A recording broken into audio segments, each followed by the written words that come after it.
Recent data from Feeding America shows that 1 in 6 Iowa children experiences food insecurity. That means they don't have access to enough food to meet their basic needs. The statistic was 1 in 11 children, but organizations like the Food Bank of Siouxland are working hard to fight childhood hunger. During the school year, the Food Bank offers different programs that can help keep kids fed. We have 2 programs that are aimed at school-age children. The first one is the backpack program.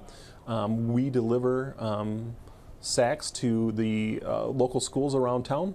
So we also are trying to focus on some of the other schools that don't necessarily participate in that program or could use a little extra assistance for the whole family. And that's where we came up with school mobile pantries, where we'll deliver the food and then the kids can just take it as they leave with them and their family. During the summer, the Food Bank and its partners have food sites to get healthy meals to kids. Many of those food sites come from a grant that Governor Kim Reynolds provided in place of the summer EBT program.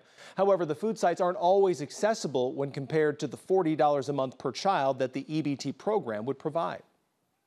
I think many places, as we try to expand those, have made it as easy as we can to get to those sites, but being able to go to the store and a parent who is working, being able to store it up and have it right on site at home makes it a little bit easier for the children to have that nutritional product that they need.